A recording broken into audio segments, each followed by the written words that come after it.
आपल्या तालुक्याचे लोकप्रिय आमदार, विधिमंडळातील माझे सहकारी नितीन पवार, दुसरे आमचे त्र्यंबकेश्वरचे आमदार हिरामणजी खोसकर, आपल्या भागाचे खासदार भास्करराव बगरे, माजी खासदार देवीदासजी पिंगळे, रवींद्र पगार, रंजन ठाकरे, आपल्या कळवण एज्युकेशन सोसायटीचे अध्यक्ष रावसाहेब शिंदे, जिल्हा परिषदेच्या माजी अध्यक्ष जयश्रीताई पवार, कळवणचे नगराध्यक्ष कौतुकजी पगार, कळवणचे सभापती धनंजय पवार, त्याचबरोबर प्रेरणाताई बलकवडे, अर्जुनराव टिळे, विष्णुपंतजी मैसदुने, निवृत्ती अरंगळे, माझ्या कळवण एज्युकेशन सोसायटीचे उपस्थित असणारे सर्व सन्माननीय सहकारी राजेंद्र भामरे, भूषण पगार, त्याचबरोबर उपस्थित असणारे ते सर्व त्यांचे बोर्डातले सहकारी, तसंच भारतीय जनता पक्ष, राष्ट्रवादी काँग्रेस पक्ष,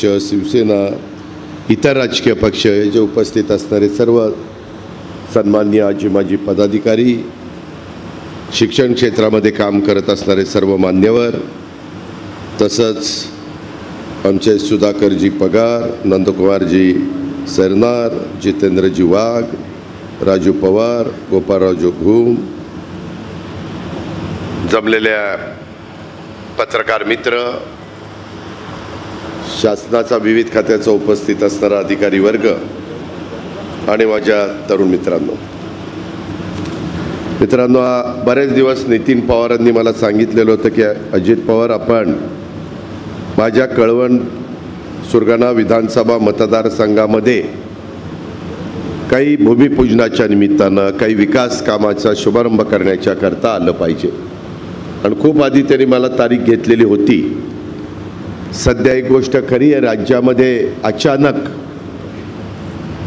मान्सून तर 7 जूनला येणार आहे, परंतु त्याच्या आधीच काही ठिकाणी पाऊस पडतोय. अजूनही बऱ्याच जिल्ह्यामध्ये येलो अलर्ट सांगितलेला आहे आणि त्याच्यातून माझ्या नाशिक जिल्ह्यामध्ये देखील अनेकदा 4च्या पुढं विजांच्या कडकडासह ढगांच्या सगळा एकंदरीत इथं काळोख पसरला आणि पाऊस पडला.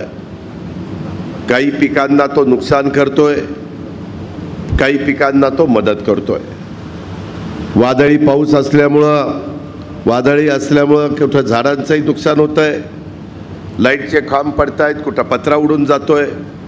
आणि त्याचा उल्लेख सुरुवातीलाच नितीन पवारांनी केला की अजित पवार, ह्याच्याबद्दल शासनाकडनं काही मदत झाली पाहिजे. अशा प्रकारची नैसर्गिक संकटं येतात त्यावेळेस केंद्र सरकार, राज्य सरकार, SDRF, NDRF याच्या माध्यमातून आपण मदत करत असतो. तशा प्रकारच्या सूचना मी कालच पुणे विभागाला, पुणे, सातारा, सांगली, सोलापूर त्या बाबतीमध्ये दिलेल्या आहे, कोल्हापूर. आज आता मी नाशिक विभागामध्ये आहे. आयुक्त सकाळी त्यांचं काहीतरी दुसऱ्या कामामुळं मला भेटू शकले नाही. कलेक्टर रजेवर आहेत, ते मला वाटतं सोमवारी रुजू होणार आहे. पण मी उद्याच यांना ज्या काही सूचना द्यायच्या त्या देतो. कॅबिनेटमध्ये आम्ही आढावा घेत असतो की पाण्याची परिस्थिती कशी आहे, टँकर किती कुठं चालू आहेत, कुठं काय माझ्या तिथल्या बांधवांची मागणी आहे. आणि त्या प्रकारे देवेंद्र फडणवीसांच्या नेतृत्वाखाली एकनाथराव शिंदे आणि आम्ही सगळेजण तिथं निर्णय घेत असतो, काम करत असतो. कारण मी मगाशीच उल्लेख केला, मी तुमच्याकडे यायच्या आधी तिकडं ओतूरला एक आपला प्रकल्प आहे कळवण तालुक्यामध्येच, त्याचं कामाच्या करता 45 कोटी रुपयाचं टेंडर काढलेलं आहे. खूप त्याचा पाठपुरावा आमच्या नितीन पवारांनी केला आणि त्याला आम्हाला यश आलं. काम पण सुरू झालेलं, आमच्या तिथल्या बांधवांनी बघितलं. जवळपास 1100 एकर क्षेत्र ओलिताखाली आणण्याचं काम आम्ही तुमच्या आमदारांच्या मदतीनं जलसंपदा विभागाकडून करतोय. त्याचं आम्ही पहिलं भूमिपूजन केलं. त्याच्यानंतर हे जे काही अवकाळी पाऊस सांगितलं, कांद्याचं नुकसान सांगितलं, त्याच्याबद्दल मी सांगतोय की आम्ही त्यामध्ये लक्ष घातलेलं आहे. पंचनामे करून जिथं नुकसान जास्त झालेलं असेल तिथं मदत करण्याच्या करताची भूमिका हे महायुतीचं सरकार घेईल। त्याच्यानंतर छत्रपती युगपुरुष छत्रपती शिवाजी महाराजांचा खूप चांगला अश्वारूढ पुतळा आपले नगराध्यक्ष कौतुकजी पगार असतील किंवा त्यांची सगळी टीम असेल यांनी उभा केलेला आहे। ते आपलं दैवत आहे।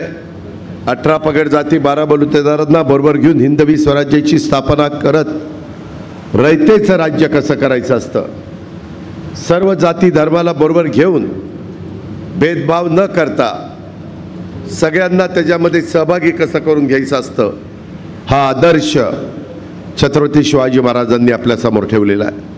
आणि म्हणूनच आम्ही काम करत असताना शिवशाहू फुले आंबेडकरांच्या विचारधारेनं पुढे चाललेलो आहे। ती विचारधारा सर्वांना न्याय देण्याचा प्रयत्न करते, समाजातल्या प्रत्येक घटकाला बरोबर घेऊन जाण्याचा प्रयत्न करते आणि त्याच पद्धतीनं आमची पण वाटचाल चाललेली आहे।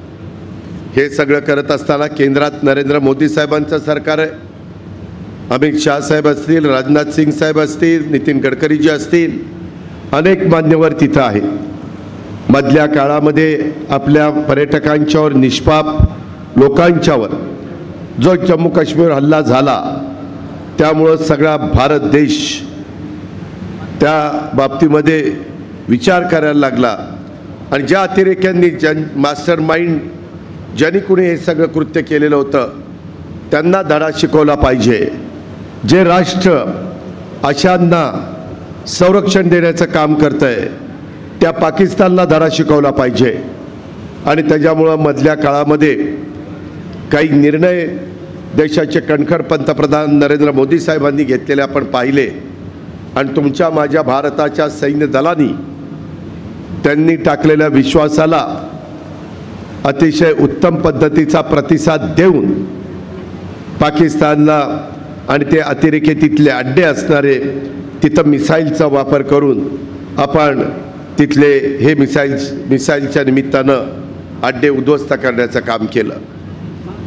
यामध्ये आपला एकच संदेश आहे की आम्ही कुठल्याही परिस्थितीमध्ये अतिरेकी कारवाया खपवून घेणार नाही आणि जर आमच्या देशामध्ये कुणी वाकड्या नजरेने बघितलं आणि इथं वेगळ्या पद्धतीनं निष्पाप लोकांना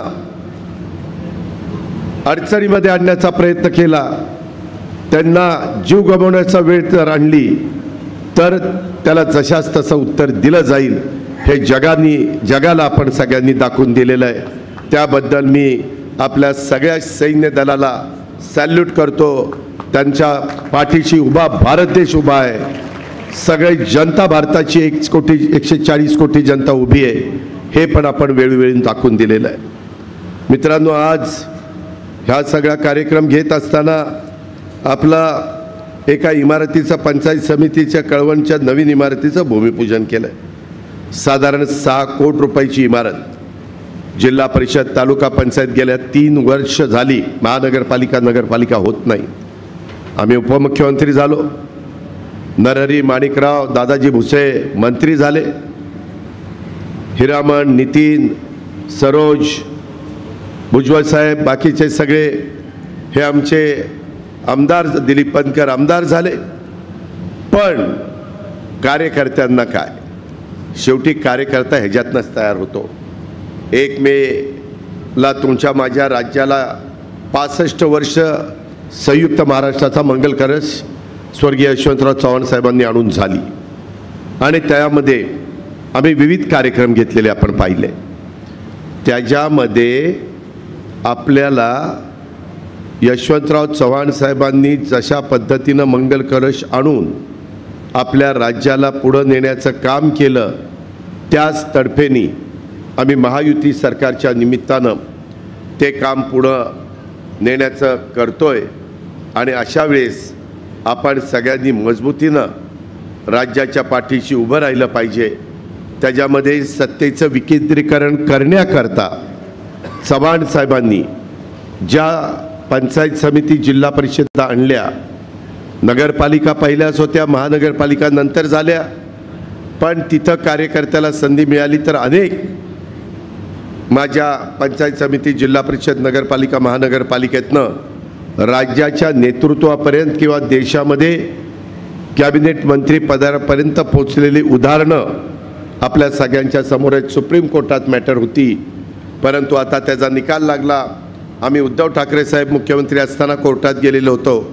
2017 नंतर 22ला निवडणुका फेब्रुवारीमध्ये व्हायला पाहिजे होत्या, परंतु आता 25 उजाडलं. आता साधारण सप्टेंबर-ऑक्टोबरपर्यंत निवडणुका घ्यायच्या सूचना आहेत आणि त्यामुळं निश्चितपणे विविध राजकीय पक्षाच्या ज्या कार्यकर्त्यांना स्थानिक स्वराज्य संस्थांमध्ये प्रतिनिधित्व करायचं आहे त्याला संधी मिळणार आहे. मागं जी संधी मिळाली होती त्याच्यात ओबीसींना महिलांचं आरक्षण नव्हतं, पुरुषांचं आरक्षण नव्हतं.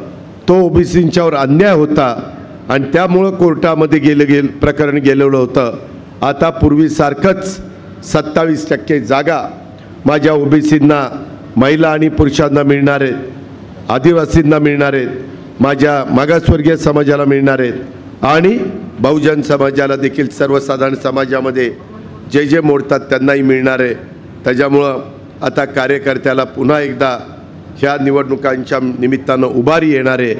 ज्यांनी त्यांनी आपापल्या परीनं जनतेचा विश्वास संपादन करण्याचं काम करावं आणि त्याच्यातून उद्याच्याला त्या भागामध्ये त्यांना जिथं संधी मिळेल तिथं काम करून दाखवावं, अशा पद्धतीची विनंती पण मी सर्वच कार्यकर्त्यांना या निमित्तानं करतो.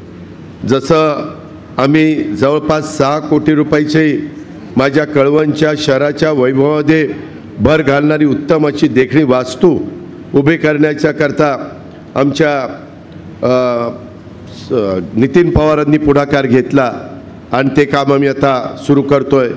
तसंच आपले रावसाहेब शिंदे कळवण एज्युकेशन सोसायटी, खरं तर इथं जी काही नवी राहणारी इमारत आहे नियोजित ती वेळेत पूर्ण व्हावी.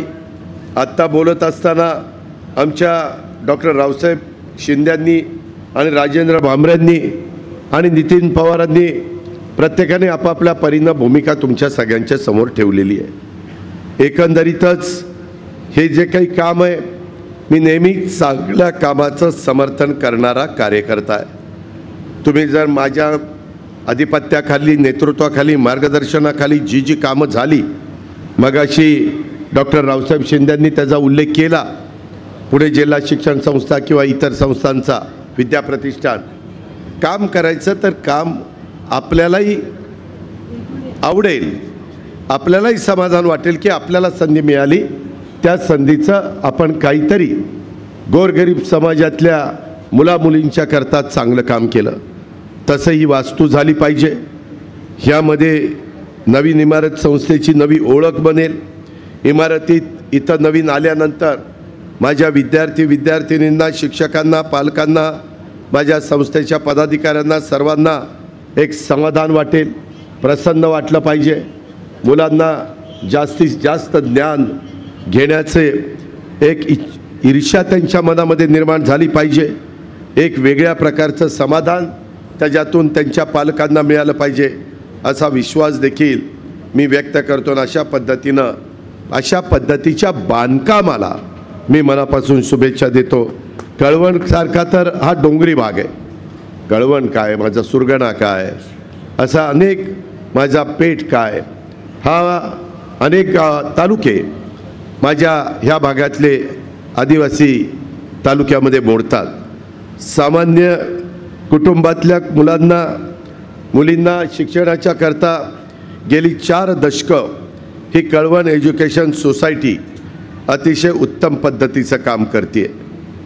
इथली मुलं ज्या पद्धतीनं तळमळीनं तुम्ही काम करता, संस्था चालक, शिक्षक, शिक्षकेतर स्टाफ, ते बघितल्यानंतर संस्थेचे अनेक विद्यार्थिनी देश विदेशामध्ये समाजाच्या विविध क्षेत्रामध्ये अतिशय उच्च पदावर काम करताना दिसतात, महत्त्वाच्या जबाबदाऱ्या पार पाडताना दिसतात.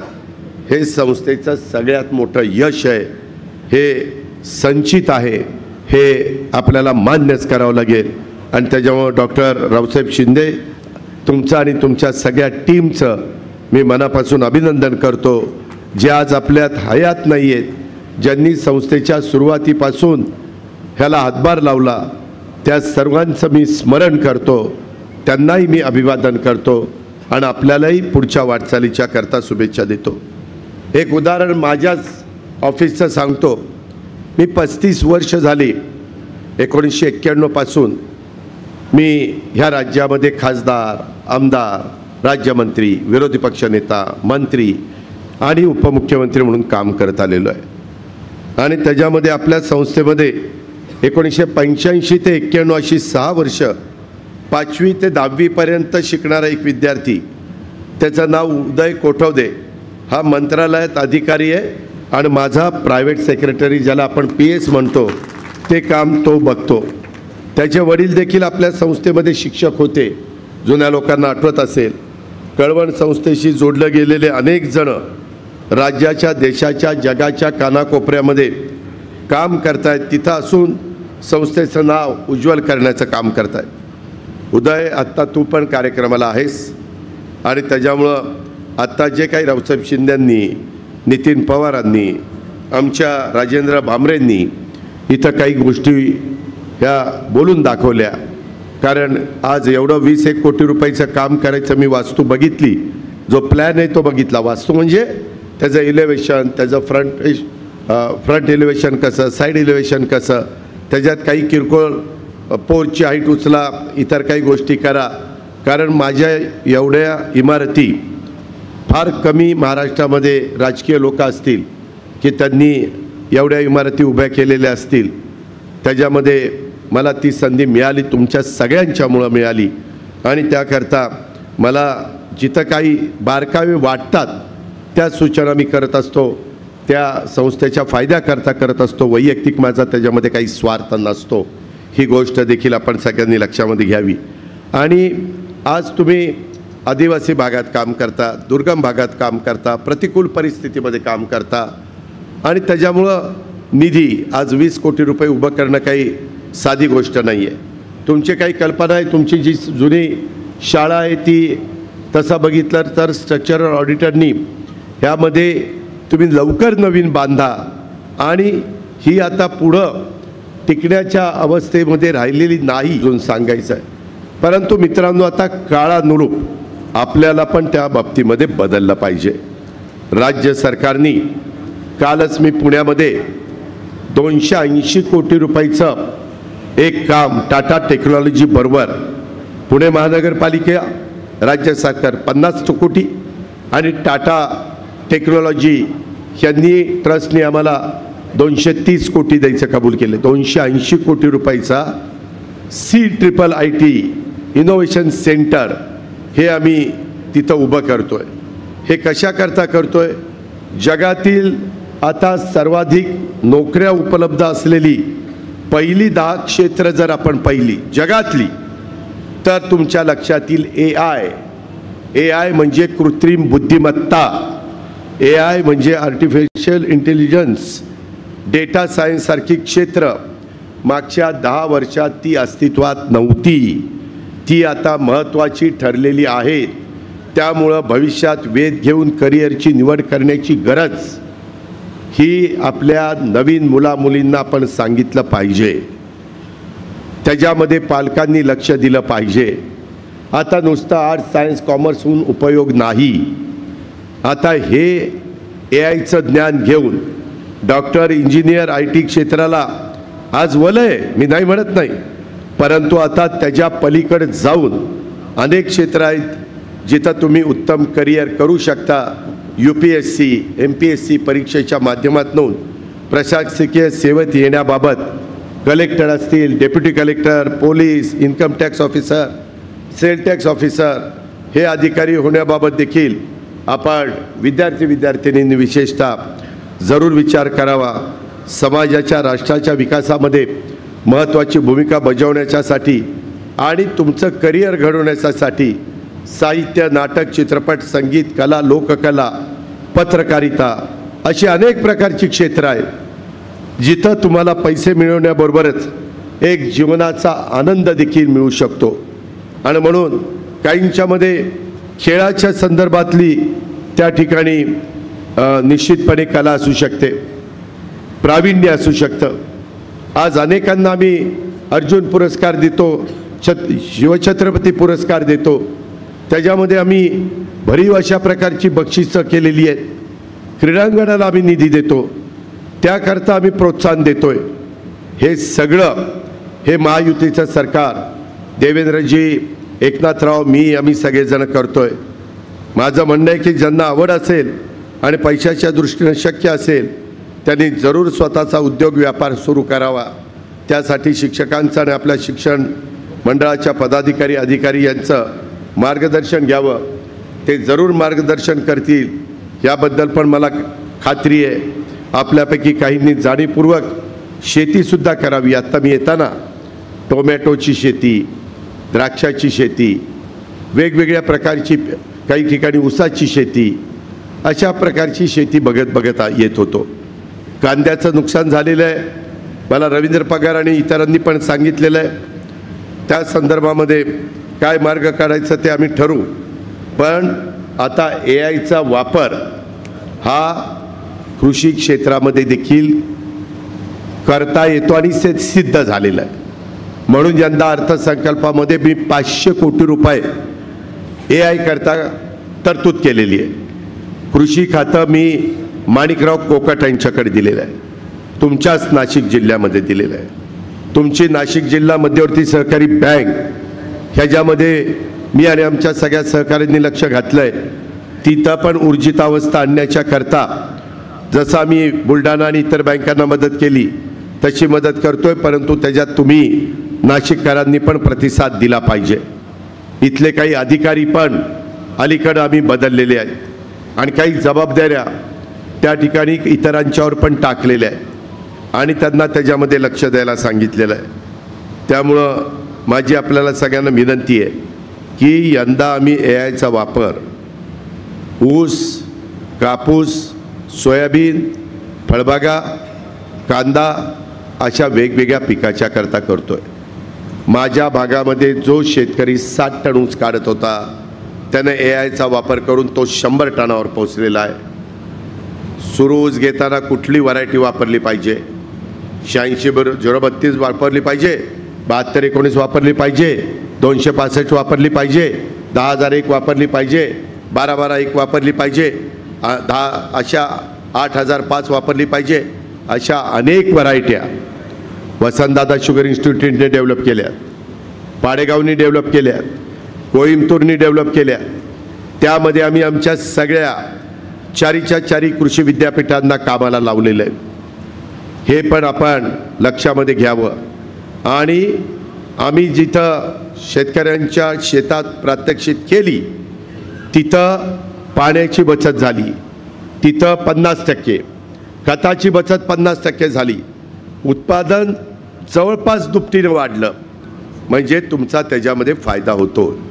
नवीन तंत्रज्ञान आम्ही कृषी विभागाच्या मार्फत तुमच्या बांधावर, तुमच्या शेतावर पोचवण्याचं काम हे करतोय. त्याचा फायदा माझ्या नाशिकचा शेतकरी फार बहादर शेतकरी आहे, कष्टाळू शेतकरी आहे, ज्याच्यात लक्ष घालतो, त्याच्यामध्ये जीव ओतून काम करतो. सह्याद्री फार्म हे मूर्तिमंत उदाहरण माझ्या नाशिक जिल्ह्यातलं आहे. त्यामुळे कितीतरी शेतकऱ्यांना कशा प्रकारची मदत ही विलासरावांच्याकडनं झाली हे उभ्या महाराष्ट्राने पाहिलेलं आहे आणि देशाने पण पाहिलेलं आहे. म्हणून जे चांगलं काम करतायत ते आत्मसात करण्याचा प्रयत्न करा. सगळंच काही राजकारणाने सिद्ध होत नाही. राजकारण 80% समाजकारण करावं, 20%च राजकारण करावं, ही माझी भूमिका आहे. आणि त्याच्यामुळं तुम्ही बघा, मी आता 6व्यांदा उपमुख्यमंत्री झालो आहे. महाराष्ट्रामध्ये फिरत असताना मी उगीच विरोधकांच्यावर टीका टिप्पणी करण्यात वेळ वाया घालवत नाही. काहीतरी नको त्या गोष्टी सांगून लोकांचं लक्ष दुसरीकडं डायव्हर्ट करायला मला आवडत नाही. आपण नीटपणे निर्व्यसनी राहून समाजाला साधुसंतांनी जो विचार सांगितलेला आहे, त्याच्यामध्ये आपल्या महापुरुषांनी जो विचार सांगितलेला आहे, राजमाता जिजाऊ, पुण्यश्लोक अहिल्यादेवी होळकर, त्याच्यामध्ये क्रांतीज्योती सावित्रीबाई फुले, ह्या सगळ्या माझ्या रमाई माता यांनी जो विचार मांडलेला आहे त्या विचारांनीच आपल्याला पुढे जायचं आहे आणि महिलांना देखील पुरुषांच्या बरोबरीनं संधी देण्याचं काम करायचं आहे. तर आपण खऱ्या अर्थाने जगामध्ये एक उद्याच्या काळामध्ये महासत्ता बनू शकतो. देशाचे पंतप्रधान नरेंद्र मोदी साहेबांचं जे स्वप्न आहे की आपण आता देशात अर्थव्यवस्थेच्या बाबतीत जगात 5व्या क्रमांकावर आहे ते 3ऱ्या क्रमांकावर आपल्याला यायचं आहे. आपल्यामध्ये आपल्याला आपला इथं पर कॅपिटा उत्पन्न आपल्याला वाढवायचं आहे. ह्या सगळ्यामध्ये आम्ही केंद्राची मदत घेतोय, राज्य म्हणून आम्ही लक्ष घालतोय. आम्ही वेगवेगळ्या वित्तीय संस्था वर्ल्ड बँक असेल, जायका असेल अशांची पण त्या ठिकाणी मदत घेतोय. आज केंद्राने 1.25 लाख कोटी रुपये बिनव्याजी 50 वर्षाच्या परतफेडीवर देण्याचं ठरवलेलं आहे. तो जास्तीचा निधी आपल्या महाराष्ट्राला चांद्यापासून बांद्यापर्यंत कसा आणता येईल हा प्रयत्न मी करतोय. आणि त्याच्यामध्ये नितीन पवार असतील, हिरामण खोसकर असतील, बाकीचे सगळे आमचे महायुतीचे घटक पक्षाचे आमदार असतील, यांची सगळ्यांची साथ आहे. मतदारांनी मागच्या विधानसभेत साथ दिलेली आहे त्याबद्दल तुम्ही तुमचं काम केलं आहे. तुम्हाला मनापासून धन्यवाद, तुमचे मनापासून आभार. आमच्या भावकीला इथं निवडून दिल्याबद्दल देखील तुमचे आभार. आता भावकीकडनं माझ्याकडनं आम्ही दिलेले शब्द त्याची पूर्तता करण्याच्या करता मी कळवण, सुरगणा आणि ज्या ज्या भागामध्ये आम्हाला उत्तम पद्धतीचं काम करता येईल महाराष्ट्रात ते काम करण्याचं काम आम्ही करू. 100% आदिवासी मतदारसंघात कळवण जिल्हा नाशिक येथे नाशिक महसूल विभागांतर्गत नवीन शासकीय तंत्रनिकेतन सुरू करण्यास मंजुरीसह निधीसह तरतूद होण्याबाबत अशी मागणी केली आहे. त्यामध्ये मी जी काही आता प्रत्येक भागामध्ये जिल्ह्यामध्ये CIIIT सारखं इनोव्हेशन सेंटर, इन्क्युबेशन सेंटर उभं करतोय. साधारण 9-10 आम्ही करतोय. पहिल्या टप्प्यात माझ्या नाशिकला पण आपण करतोय. नाशिकला पण जागेच्या बद्दल आमचा प्रयत्न आहे. साधारण एकेका संस्थेतनं वर्षभरात 7,000 विद्यार्थी बाहेर पडतील आणि त्यांना असं शिक्षण देणार आहे की ते बाहेर पडल्यानंतर त्या स्वतःच्या पायावर तरी उभे राहतील, म्हणजे व्यवसाय करतील किंवा त्यांना तिथल्या जवळच्या कारखान्यात नोकरी, जे कुशल कामगार लागतात त्या पद्धतीचं शिक्षण आम्ही या टाटा टेक्नॉलॉजीशी करार करून आपल्या महाराष्ट्रामध्ये ते करतोय. त्याच्यातून रोजगार माझ्या मुलांना मुलींना निर्माण व्हावा हीच भावना आमच्यासारख्यांची आहे. मी अधिक जास्त बोलून आपला सगळ्यांचा वेळ घेत नाही. शेवटी आपल्या सर्वांचं प्रेरणास्थान महान क्रांतिकारक जननायक वीर बिरसा मुंडा यांच्या कार्याचं देखील मी स्मरण करतो.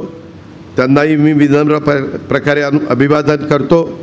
त्याचबरोबर तुमचे आमदार आणि इतर कार्यकर्ते जे काही तुमचे विकासाचे प्रश्न मांडतील, माझी अट एक आहे, मी हे सगळं करत असताना या कामाचा दर्जा हा मात्र उत्तम असला पाहिजे. त्याच्यामध्ये कुठल्याही परिस्थितीमध्ये कुठंही चुकीचं काम होता कामा नये अशा प्रकारची काळजी ही आपण सर्वांनी घ्यावी. आणि इथं जे काही आमच्या कळवण एज्युकेशन सोसायटी, आमच्या पंचायत समिती कळवण, त्याचबरोबर आमच्या ओतूरचा जो तलाव आहे त्याच्या संदर्भातली कामं ही ज्याची भूमिपूजन झाली ती कामं मर्यादित काळामध्ये पूर्ण होण्याच्या करता मी माझ्या परीनं पूर्णपणे तुम्हाला सहकार्य करील हा शब्द देतो आणि आपल्या सगळ्यांची रजा घेतो. जय हिंद, जय महाराष्ट्र. धन्यवाद दादा. म्हणूनच तर शब्दाला पक्के असणाऱ्या उपमुख्यमंत्री अजितदादांचा संपूर्ण महाराष्ट्राला अभिमान आहे. दादा, या ठिकाणी आमचाही एक अभिमानाचा क्षण आहे. या पूर्ण कळवण तालुक्यात एक पहिली आलेली मुलगी अंकिता भगवान लोखंडे, इयत्ता 10वीमध्ये पहिले आलेल्या मुलीचा आपल्या हातून सत्कार व्हावा ही या ठिकाणी कळवण एज्युकेशनच्या दृष्टीने अभिमानाचा क्षण आहे.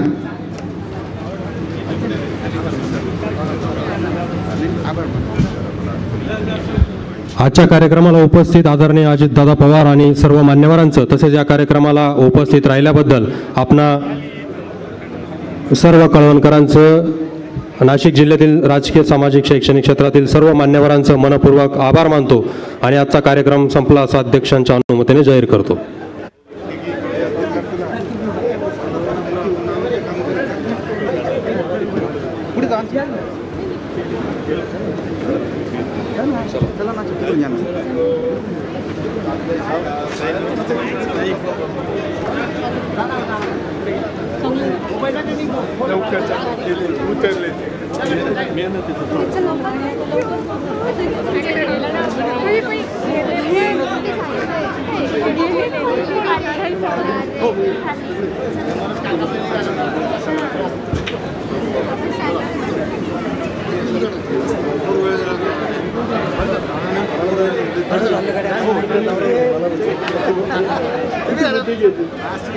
नाही काय करणार वेळ चांगला दिला ताई.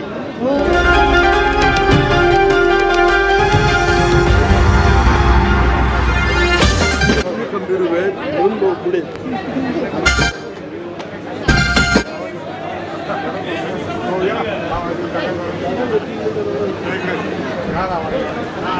पत्रकार काय प्रश्न विचारून राहिले.